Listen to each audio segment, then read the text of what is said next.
حضرت کو ماننا ایک الگ بات ہے، اور اعلیٰ حضرت کو وہی سمجھ سکتا ہے جو مسلک میں پورا امام اعظم کو سمجھ بھی نہیں سکتا اگر اعلیٰ حضرت کو نہیں سمجھ رہا ہے تو یہ ایک الگ بحث ہے۔ لیکن خاندان کا جو طور طریقہ ہے، میں نے تو پہلے انتظار کیا کہ کوئی جائے، اتنا فتنہ پھیل رہا ہے، اتنی افواہیں پھیل رہی، میں نے انتظار کیا کوئی جائے۔ پھر میں نے اپنے بڑوں سے رابطہ بھی کیا، ان سے کہا کہ میں سارے انتظامات کروا دوں گا، آپ لوگ جائیے۔ مجھے کوئی جواب نہیں ملا۔ تو اب مسلمانوں کا معاملہ ہے، لاکھوں مسلمان وہاں جمع ہوں گے اور وہ سب ہمارے ہیں۔ مسلمانوں میں کہیں انتشار ہو رہا ہے، مسلمان کسی وجہ سے تکلیف میں آ رہے ہیں، تو ہماری ذمہ داری ہے۔ اور آپ اعلیٰ حضرت کے خاندان سے تعلق رکھتے ہیں تو آپ کی خاص کچھ ذمہ داریاں ہیں۔ آپ اپنی ذمہ داریوں کو نہیں محسوس کرتے ہیں، یہ آپ کی کمی ہے۔ میں تو دنیا کی بات نہیں کرتا، میں تو یہ کہتا ہوں کہ میرے خاندان میں فقیروں کا خاندان ہے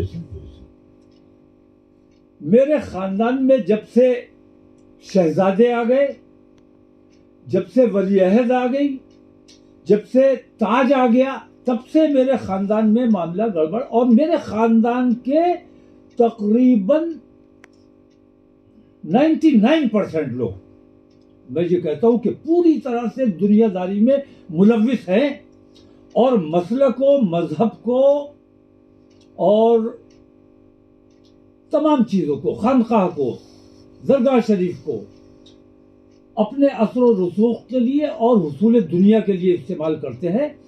مسلک و مذہب کی تبلیغ یا جو روحانیت کا کام خانقاہ سے ہونا چاہیے، بالکل بند ہو گیا ہے۔ تو جب وہ فقیر جب شہنشاہ بن گئے، تاج والے بن گئے، شہزادے بن گئے، ابھی بھی میں نے سنا فقیر فلاں فلاں صاحب، اب فقیر اور صاحب، تو یا تو فقیر ہے یا صاحب ہے۔ تو دو ناووں میں یہ جو پیر رکھ کے چل رہے ہیں ہمارے لوگ، کچھ لوگ ایسے ہیں جو بالکل دنیا داری سے، وہ بھی جواب دہ ہیں میری نظر میں۔ دنیا داری سے آپ قطعی علیحدہ نہیں ہو سکے، کیونکہ ہمارے لیے رول ماڈل ہیں مفتی اعظم۔ اعلیٰ حضرت کو ہم نے نہیں دیکھا، مفتی اعظم کو دیکھا ہے، ہمارے لیے رول ماڈل وہ ہیں۔ اور مفتی اعظم آج میرے خاندان میں ہر بچہ مفتی اعظم کے تقوی کی نقل کرنے میں لگا ہوا ہے، اور تقوی نام کی اس کے اندر کوئی چیز نہیں ہے۔ اگر اسے کسی کی زمین پہ قبضہ کرنے کا موقع مل جائے گا کر لے گا، بے ایمانی کرنے کا موقع ملے، حصول دولت میں لگے ہوئے ہیں یہ لوگ۔ انہیں مسلمانوں کی تکالیف سے یا سنیوں کی تکلیف سے یا کسی سے کوئی مطلب نہیں ہے، اپنے مفاد میں غرق ہو چکے ہیں یہ لوگ۔ اور اسی لیے میں دیکھ رہا ہوں کہ جو بھی کام کرتا ہے، میرے مخالف نہیں ہے یہ، میں دیکھ رہا ہوں کہ جو بھی کام کرتا ہے اس کے یہ لوگ مخالف ہو جاتے ہیں۔ میں نام نہیں لوں گا کس کس کی مخالفت کی ہے اور کس کس کے خلاف فتوے جاری کیے جاتے ہیں، لیکن مجھے تکلیف نہیں ہے۔ میں اجمیر شریف گیا، ہو کے آ گیا، بات ختم ہو جاتی، کسی کو پتہ بھی نہیں چلتا۔ لیکن ان مخالفین نے اس کو اتنی تشہیر دے دی، میں تو احسان مند ہوں ان کا، لیکن میں کیسے ان سے یہ بات کہوں کہ بھائی اللہ کے واسطے اپنے طریقوں کو درست کر لو، تم مفتی اعظم کے طریقے پر آ جاؤ۔ مفتی اعظم کا طریقہ یہ تھا کہ اعلیٰ حضرت کے جو مہمان آتے تھے، میں نے اپنی آنکھوں سے دیکھا ہے، پلے گھر میں اور زنان خانے میں ایک چھوٹی سی کھڑکی تھی، اس سے اپنے مہمانوں کے لیے سینی دوپہر کا کھانا خود لے کر مفتی اعظم، اور آج مفتی اعظم کے مہمانوں سے ان کو ٹھہرانے کے، ان کے کھلانے کے پیسے وصول کیے جاتے ہیں، یہ جو، اور پھر نذرانے کی بھی امید رکھتے ہیں۔ میرے اندر کمی صرف اتنی ہے کہ یہ سارے اعلیٰ حضرت کے نام کو، مفتی اعظم کے نام کو بیچ کر اپنے اپنے مرید بنانے میں لگے ہوئے ہیں. میں بنا سکتا ہوں, مجھے خلافت بھی ہے, لیکن میں مرید نہیں کرتا ہوں. یہ اپنے مریدوں سے غنڈہ گردی کروانے کا کام کرتے ہیں. یہ غنڈہ گردی, یہ عامیانہ طریقے اعلی حضرت کے اور مفتی اعظم کے آپ خون ہیں, تو اللہ تبارک تعالیٰ نے آپ کو خاص بنایا ہے جی. اور جب آپ خاص ہیں تو آپ کی کچھ خاص ذمہ داریاں ہیں. ان خاص ذمہ داریوں سے پہلو ہی یہ اعلی حضرت سے غداری ہے. خاص یہ بھی تو ہے کہ پیسہ خاص چیز ہے, پیسے کے لیے پیسہ خاص نہیں.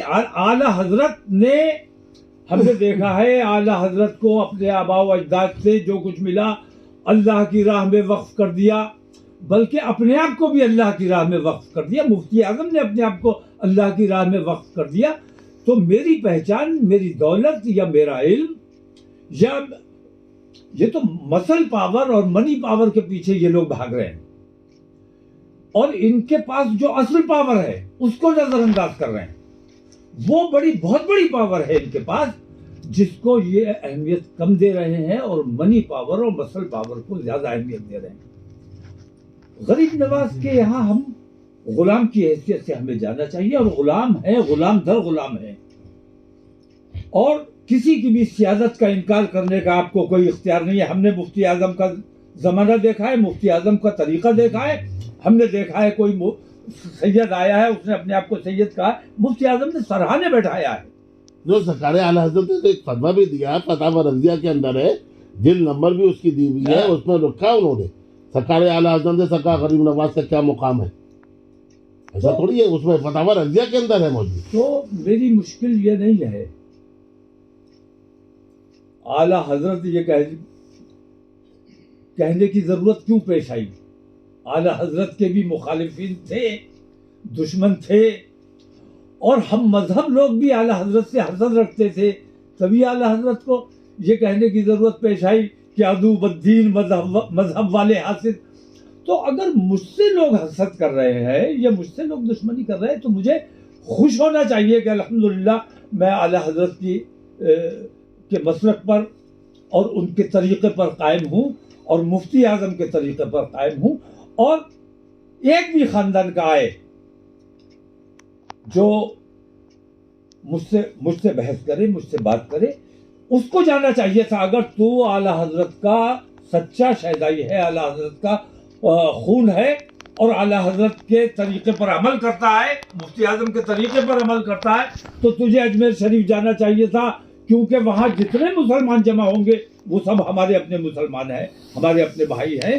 وہاں اگر کسی قسم کا فتنہ ہوتا ہے, کون سی حکومت بیٹھی ہوئی ہے, کل آپ کی لڑائی یا آپ کے فطرے کی وجہ سے کل وہاں کوئی پابندی لگا دی جائے یا یہاں کوئی پابندی لگا دی جائے, نقصان کس کا ہوگا؟ ان تمام چیزوں کو نظر انداز کر کے یہ اپنی ذات کے فائدے میں لگے ہوئے ہیں. یہ مجھے لگتا ہے کہ یہ اپنے ساتھ غداری کر رہے ہیں. نہیں, ویسے دور سے تو سب بات کر رہے تھے, کوئی لیٹر جاری کر رہا تھا, کوئی تقریر کر رہا تھا, لیکن جانے کو کوئی تیار نہیں تھا. تو انہوں نے بھی آپ سے کہا تھا ٹیلی فون پہ کہ آپ ماحول صحیح کرو, کہ ہم امین صاحب کو بھیجیں گے. نہیں, یہ بات میں تو یہ کہتا ہوں کہ اللہ جس سے چاہتا ہے کام لے لیتا ہے. میرا ایمان یہ ہے کہ اگر اعلیٰ حضرت نہ چاہتے تو میں اجمیر شریف نہ جاتا. میرا ایمان یہ ہے. اگر غریب نواز نہ چاہتے تو میں وہاں حاضری نہ دے پاتا. میرا ایمان یہ ہے. تو اللہ نے مجھ سے کام لیا, بزرگان دین نے, اعلیٰ حضرت نے, حضور غریب نواز نے مجھ سے کام لیا ہے. اس کی حسد ہے, اور یہ حسد آج لوگوں میں پیدا نہیں ہوئی, یہ حسد 1400 برس سے ہم دیکھتے آ رہے ہیں. تو کام کرو, کام کی شناخت ہے, کسی سے حسد مت کرو, اور روحانیت کا کام تمہاری ذمہ داری ہے. روحانیت کا کام مجھے بتاؤ آج کہاں ہو رہا ہے, کس خانقاہ میں ہو رہا ہے؟ خانقاہ والے اور آپ مرکز ہیں.